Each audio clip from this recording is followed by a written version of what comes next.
Alright guys, so we're back. Hardware store was closed. It's like a family owned store, so I guess even though the time said it was supposed to be open, that they just kind of come in when they want. But luckily there's like an Advanced Auto Parts and of course an AutoZone, because they're always beside each other. And they do sell acetone. So let's see if we can get... Anyway. So basically the dye we're using, since RIT was supposedly had changed their formula or whatever, I went on eBay and found someone selling this. So this is like really old RIT dye, like really old. I don't know when this even came out, but the sticker on the thing says $1.39, so it's got to be somewhat old, right? Of course I don't know what it costs now, but I doubt it's $1.39. So what we have here is 2 packets, and he showed this really well in his video, so you can go look at his if you want. But basically we have 2 packets of the Scarlet No. 5 RIT and a quart of acetone.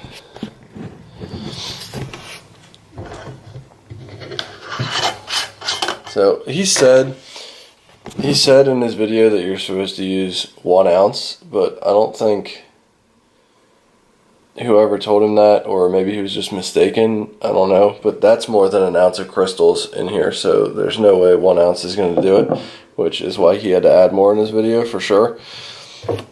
So we're going to go ahead and add some acetone.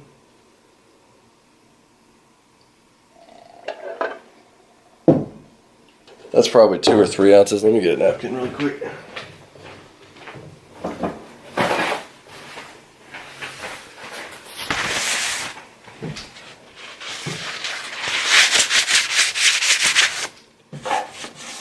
I have to touch that up later. I didn't think about it. Now here on my kitchen table I just made. And acetone is not so kind to finishes. So there's a spot there now, but that's alright, another project in the future. So just to be safe with the acetone, I'm going to go ahead and cover this. Get the acetone out of your way. I'm going to go ahead and cover this jar up. This is one of those like resealable canning jars, and we're just going to swirl this around. And this is why I reseal it, so I can be a little bit violent with it and not spray acetone and dye all over the place.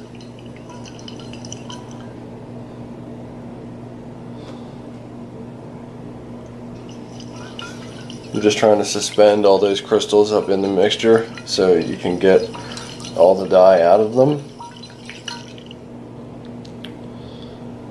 As you can see, it's like a really bright red color.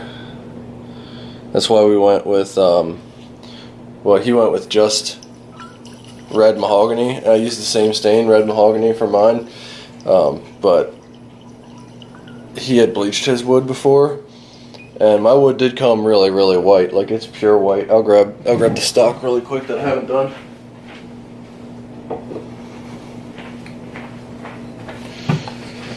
So this is what we started with. It's just a really bright white wood, and you might be able to see a little bit of the striping in it. That's why we use the Aqua Fortis, because the striping is really mellow. You think you can see some right there on the top. So the Aqua Fortis, that iron starts to rust inside the stripes and turns like a really dark black. So that brings out the stripe, but then the rest of the wood is too hard for the iron to seep into. So it just turns like a brown from the acid getting in there and the acid oxidizing. So I wanted like not so much a Russian red as more of like Comblock Customs Russian rust. So we did the Aqua Fortis to get that nice black oxidized iron, and then we did a red mahogany to get to the harder parts of the wood nice and dark. And then we're going to come back, because if you were to just put this bright red color on top of the wood, it would come out literally like the color of this acetone can. Like, it would just be red. It would look like you painted it almost. Like, not what I'm going for. I just don't like it. I don't think wood belongs to be that color. I don't think it ever should. So this is, I showed you the stock now, so it's kind of like obvious what rifle I'm getting, those of you who know firearms stuff pretty well. So I have another jar here. Just need to get a coffee filter, and I'll show you what we'll do next.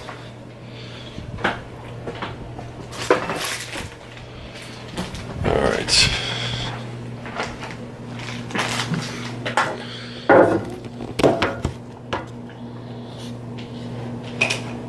So basically what we're going to do, let me cap this back so it doesn't start to dry out, because the acetone evaporates really quickly.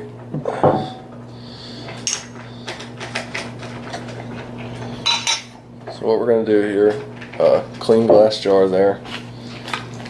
It's actually never been used. My wife bought them a while back, and just she used a couple of them, but the other ones have just been sitting around. So coffee filter.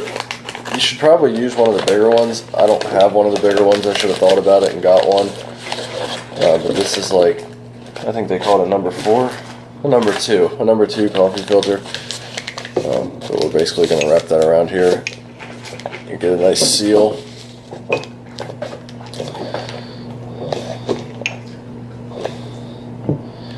Get this nice and shook up again.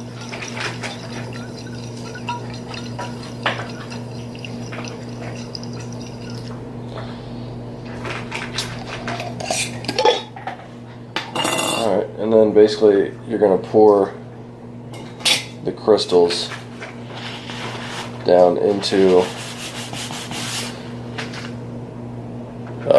your coffee filter.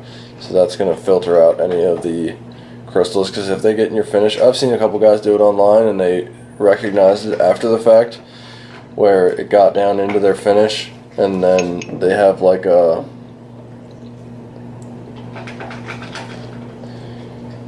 metallic flake almost, like when you see a really nice car out on the road, like somebody's show car, and it's been painted and they put flake in it to make it really shine in the sun. It kind of looks like that on their wood before like they do a final finish. That was close.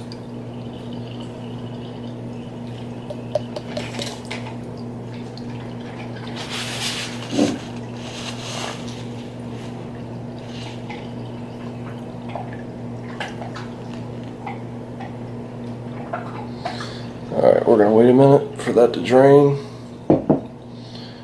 And then I'll probably add a little bit of acetone back to that just so I can get the crystals in here and make sure to get everything out of them. We'll see how much product we get here though, and this drains first.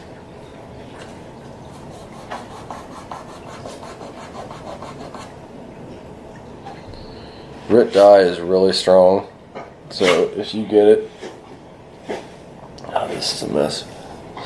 If you get it on your hands, on your clothes, it's not going to come out. I mean, if you scrub at your hands, it might come off, but it's going to want to stick around for a long time.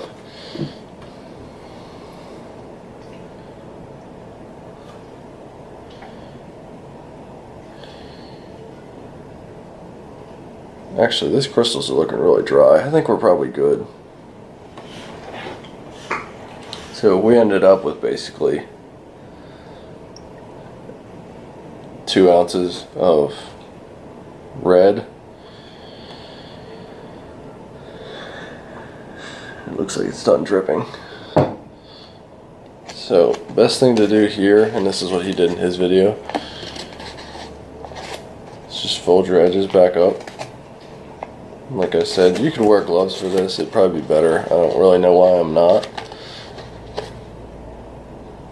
But, so basically you're going to want to pick this, but we do have a couple drops here.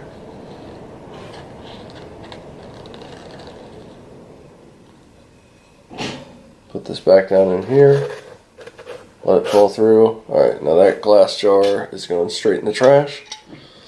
So you can see how fast acetone dries. That cap's already dry.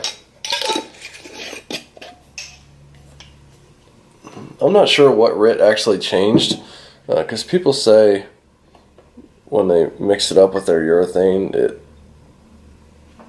ruined it, like it gelled all up and it was just useless.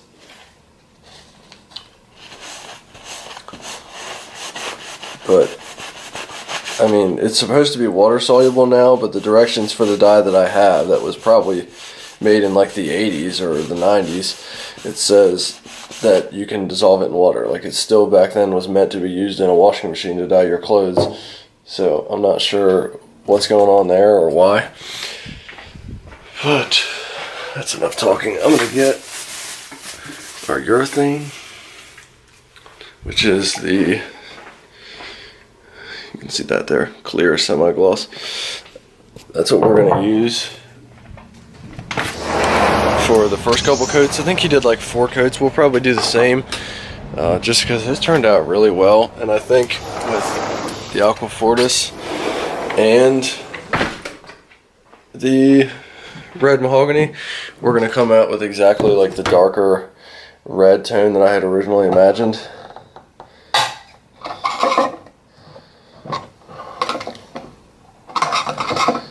So you can use a lot smaller jar than this. I don't need anywhere near all of this, the polyurethane. But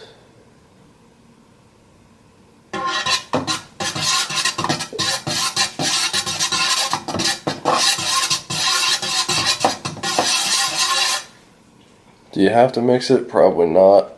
But in all the videos I've seen, you can see like a congealed urethane at the end because they just open it up and dump it. You can always see something left over at the end. So we're just going to mix it just to be safe. I really don't, like I said, don't want to do this twice. I can see some particulates coming up off the bottom, so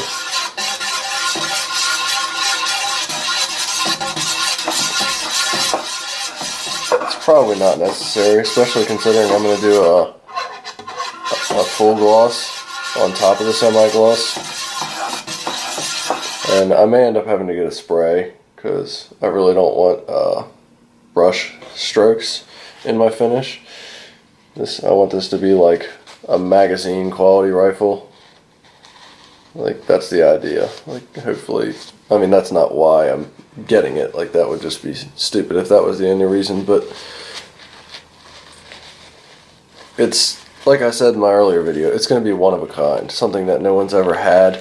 I'm sure people have thought of it. Someone might have one. You know, maybe someone does and they just don't use the internet. As funny as that sounds, they just didn't put it out on the internet to let anybody know.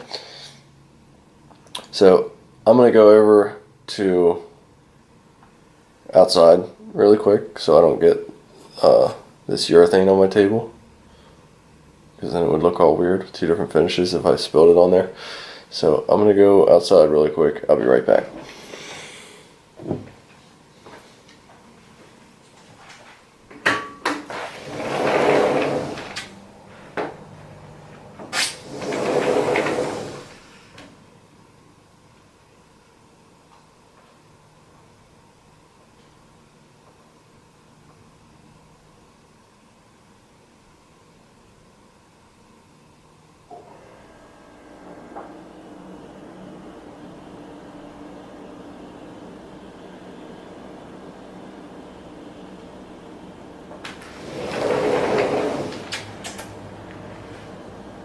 Come on, bud. Come on. Diesel, come on, buddy. Good boy. Hey, inside. You want to be out there? You can go out there if you want. I know I have not yet told you the dog's name. He is Diesel. He is the rescue I told you about. And he is a wonderful little man. He wants outside, now he's sitting here staring at me.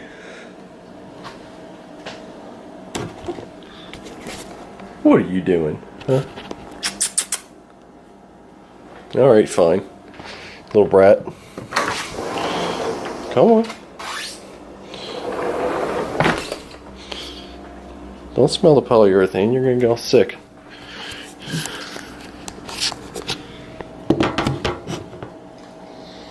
Alright, so what we ended up with is a full jar of polyurethane. I didn't spill it, that's a miracle. If I'd have done it right here, I'd have spilled half the can. But that's what we ended up with. It turns the urethane really, really dark. And must have got the good formula because it didn't gel up like everybody said. So, I'm going to close this down really quick because open jars are how accidents happen. We're going to lay out some paper and get to work on the fore end.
Alright, so what we have here now, first let me show you this. This is the stain that I used.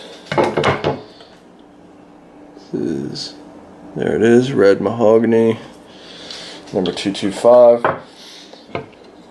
with the Aqua Fortis. The light's not going to let you see the stripes. See how it kind of color changes as it goes? That's the Aqua Fortis at work. They call that the, well, here I'll probably pronounce it wrong, but chatoyance. You woodworkers, you'll know exactly what I mean. You can see that. The stripes are really strong on the underside. Just a beautiful, beautiful piece of wood. So what we're doing now is prepping the wood for a nice gloss finish. So we have 4/0 steel wool. We're just going to rub this down. And what this is doing is smoothing out the wood better, because previously it was 220 grit, which we'll go over that again when I do the stock. But this is going to lighten up the color a bit, because the stain doesn't like to penetrate really, really hard woods unless you sand them with a really low number sandpaper. Like, you know, if I would have sanded it with 150, it would have penetrated better. If you sand it with 80, it'll penetrate better. It'll look like crap because it'll be all rough and it'll feel terrible, and it will end up a terrible product. But I'm okay with lightening up the color a little bit, because that'll make the stripes, see, you can see the stripes a little better already. That'll make the stripes stand out a little better if the color's a little lighter, and the red top coat, that RIT coming in on top, that's going to lighten it up a lot more than you'd think. That's why we went with a dark base to begin with, because when you add the RIT on top of it, that lighter color's going to really pull out the features, and sort of, since it's actually in the urethane and not staining the wood, Because once you, I mean, if I were to stain the wood with it, the wood has already been stained basically a mahogany color, a red mahogany, so the red wouldn't show up nearly as much as it would as if you put it in the urethane. You guys can correct me, because I mean obviously I've never used RIT dye before to stain wood, but in my experience that is how it works. Just like whenever you paint a car, you do a base coat, unless you're doing like single stage, but you do a base coat because whatever you're putting on top of it needs that base for it to look right in the end. So we gave it a base of a dark color and we're coming in on top, so any of the red that gets down in the tiger stripes won't show up in the tiger stripe, because if it soaks in, it's soaking into black and it's not soaking into, you know, like a pure white color like the stock originally was. So once you have something black, you can't really stain it up to something else. Like you kind of have to, you're kind of stuck at black.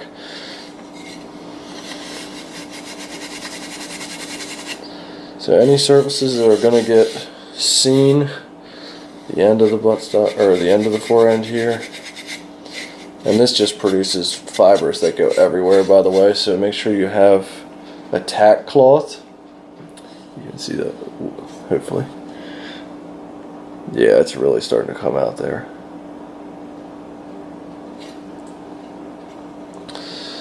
Make sure you have a tack cloth.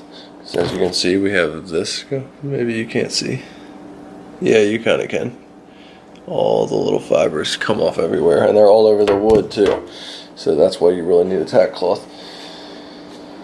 When you're using a tack cloth, you definitely want to have a glove, because this stuff is super sticky.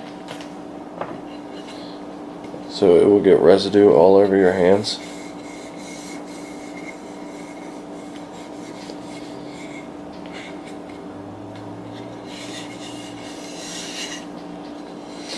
Another thing that I see whenever people stain, like if they strip everything off of old wood, like everything off their old stock, then they come out with stain, and they only stain the outside and like the tops of it, but they don't do down in there.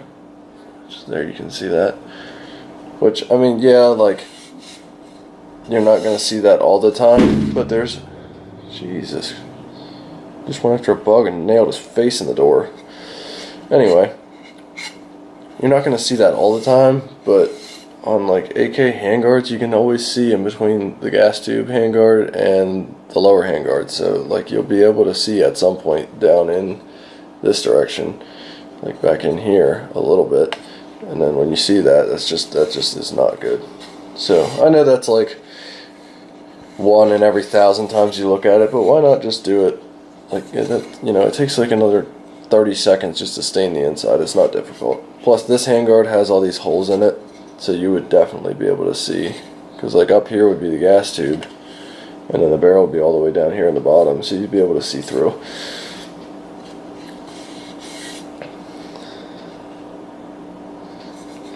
So this should be good. We got it all tack cloth. Now I won't apply like a bright polyurethane like high gloss finish down in here, but there's no reason it shouldn't be stained at least. Like, it should definitely be stained in my opinion.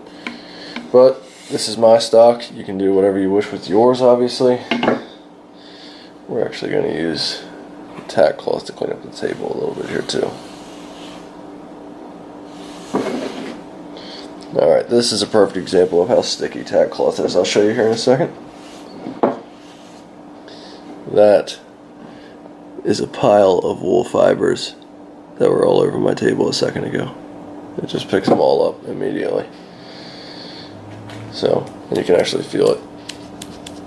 I don't know if you can hear that, but it is sticky. So,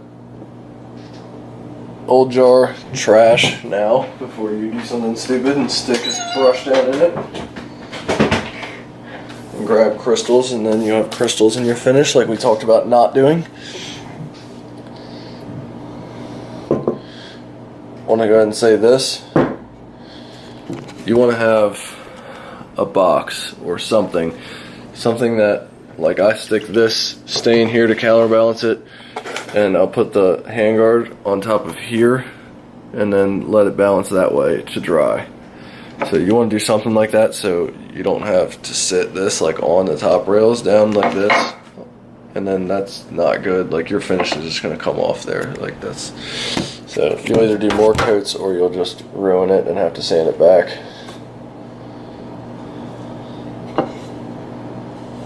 I missed a couple pieces of steel wool.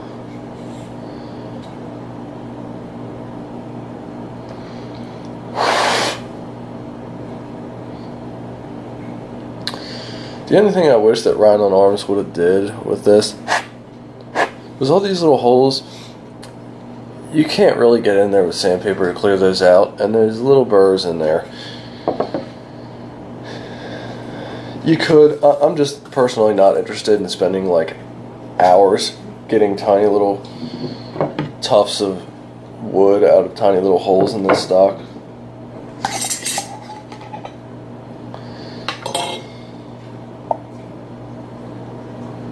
My wife might be surprised with me saying that, because I'm typically like a perfectionist. If something's not right, especially like a wood project, the finish is going to be good on this, but typically, like, I will spend hours, and she's like the type of person that just wants a product and just wants it quickly, but I want it to be perfect out of the gate, so I never have to look at it again, never have to worry about it. Well, I mean, obviously I would look at it again, but I never have to worry about doing anything else with it. This is going to be beautiful. And I'm using a foam brush. NSZ85, he mentioned people saying that foam brushes put bubbles in it. And maybe that's true, but maybe those people just simply don't know how to use a brush properly. The more consistently you can do it, the better. Just make nice, even, straight lines.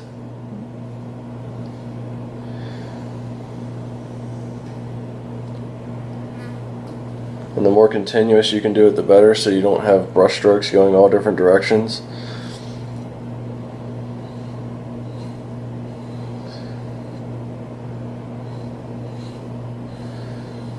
I was a little bit worried that wood would have to dry longer before I did this, but it really doesn't need to.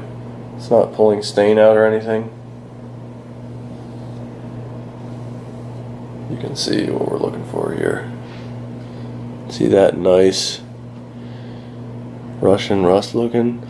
I actually mentioned the possibility of the chatoyance going away, but it looks like it's going to stay, which is absolutely awesome. You can see that change in the light there. That's really cool.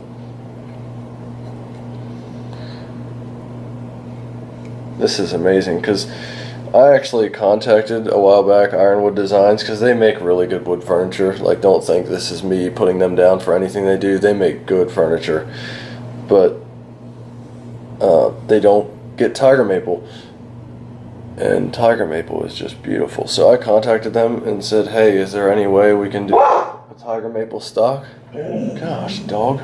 Hey. Anyway, is there any way we can do a tiger maple stock? And they said, well, we don't have a source for tiger maple, but they're 100% willing to do it. You just have to find it yourself. So I did, and I actually have them upstairs. I just never sent it in yet. It will go in there, because I do want that for one of my other AKs. My 47. I have a Polish model 1960 that Century did a short run of like years ago. I was actually had just moved down here, and I came from Maryland, so I was just starting to understand the freedom that is other states as far as like as far as firearms goes, because the AK and all variants is banned in Maryland, including the Galil, which I find to be ridiculous. But I don't know how they're getting away with it, but there are some gun shops like selling Galil aces. I don't know, maybe they're just not selling them.